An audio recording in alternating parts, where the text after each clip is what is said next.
Good morning, students. Welcome to the class.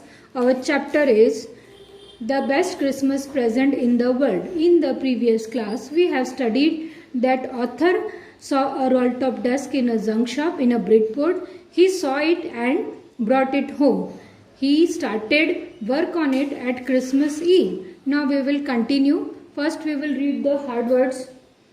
For pulled out, pull something outward, किसी चीज को बाहर खींचना.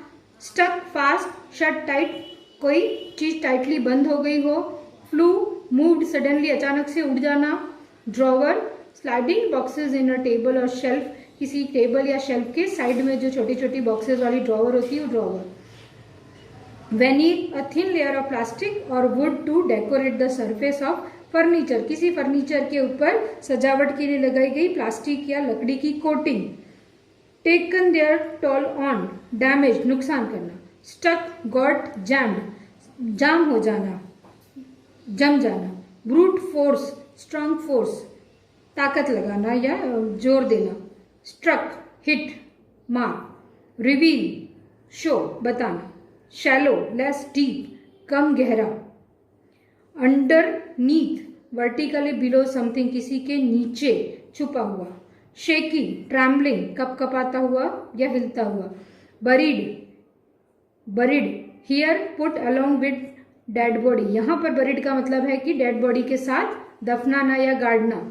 Curiosity, strong desire to know about something, जिज्ञासा, किसी चीज के बारे में जानने की चाहत, तेज चाहत. स्क्रैपलेस, मोरालिटी और feeling that makes you hesitate to do something wrong, वो भावना जो आपको एक हिचकिचाहट होती है जिसमें गलत काम करने की न करने, ये गलत है या नहीं है ये सोच की जो भावना होती है वो. Now we will continue. I remove the roll top completely and pulled out the drawers. The veneer had lifted almost everywhere. It looked like water damage to me. Both fire and water had clearly taken their role on this desk. Author, I means author यहाँ बता रहा है कि उसने role top desk का role top निकाल दिया, खींच कर पुल्ड करके, और ड्रॉवर्स को दोनों को खींच करके बाहर निकाला. और उसकी जो वेनीर, उसकी जो ऊपरी परत थी उसको भी उसने हर तरफ से निकाल दिया. तो उसने देखा कि टेबल जो है पानी की वजह से थोड़ा उसको टेबल को नुकसान हुआ था. दोनों ही आग और पानी की दोनों ने मिलकर उस डेस्क की हालत बुरी कर रखी थी. The last drawer was I struck it sharply, the last drawer was stuck fast, जो आखिरी अंतिम जो ड्रॉवर था वो जाम हो चुका था. I tried all I could to ease it out gently, मैंने इसको सारी कोशिशें कर ली जिससे कि मैं उसको आराम से निकाल सकूं.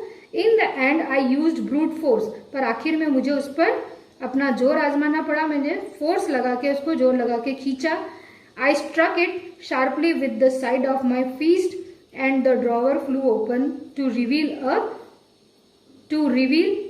Shallow space underneath. मैंने उसको अपने हाथ से उसको हल्का सा मारा और उसको जोर देकर खींचा. तब जब वो ड्रॉवर ओपन हुआ तो मैंने उसके नीचे देखा कि वहां पर एक अंडरनीथ एक सीक्रेट ड्रॉवर, एक छुपी हुई दराज थी वहां पर. There was something in there, वहां पर उसके अंदर कुछ था.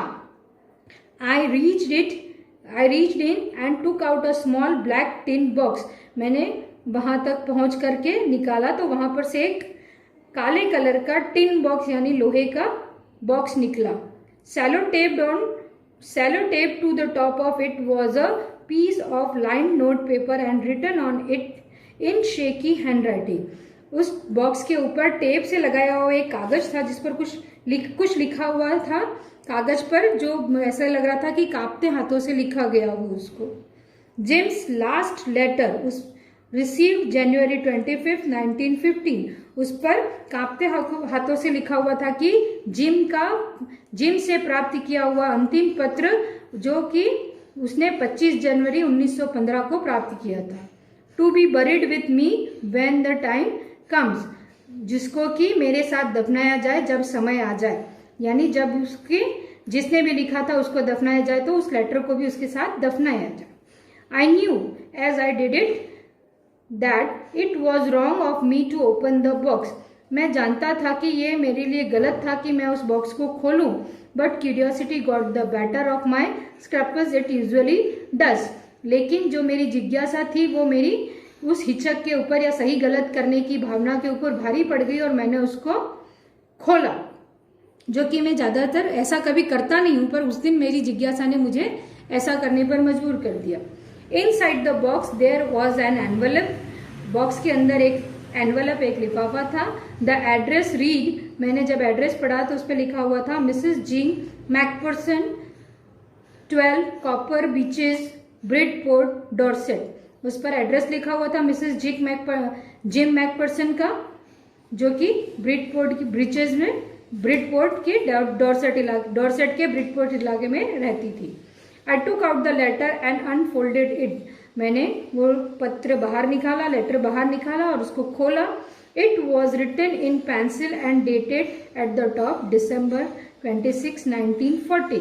मैं उसके ऊपर पेंसिल से लिखा हुआ था और पत्र की तारीख दी गई थी 26 दिसंबर 1914। लेटर था, dear Connie, I write to you in a much happier frame of mind because something wonderful just had happened that I must really tell you about at once. प्यारी कनी, I want to tell you, मैं तुम्हें बताना चाहता हूँ।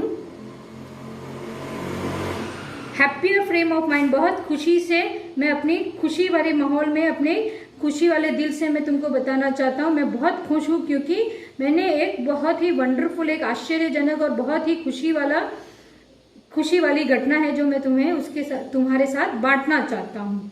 Tell you about at once, मैं तुम्हें बताना चाहता हूँ। We were all standing to in our trenches yesterday morning. कल सुबह हम सब अपने ट्रेंचेस, मतलब एक वो जहाँ लड़ाई के मैदान में बंकर जैसे बनाए जाते हैं, गड्ढा खोद कर, उसको बोलते हैं trenches.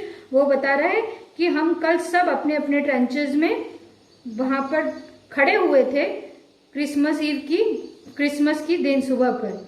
It was crisp and quiet all about. सब तरफ से शांति थी और as beautiful a morning as I have ever seen. और सुबह इतनी खूबसूरत थी कि मैंने कभी पहले ऐसी खूबसूरत सुबह नहीं देखी थी। As cold and frosty as a Christmas morning should be. उतनी ही ठंडी, जमा देने वाली, बर्फ की तरह जमा देने वाली ठंडी सुबह थी जैसे कि क्रिसमस की ईव पर होनी चाहिए।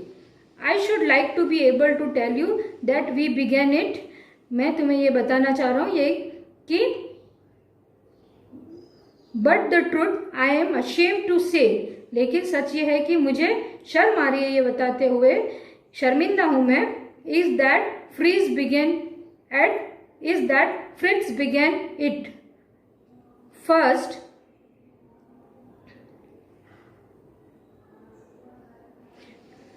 काश मैं ये तुम्हें बता पाता कि मैंने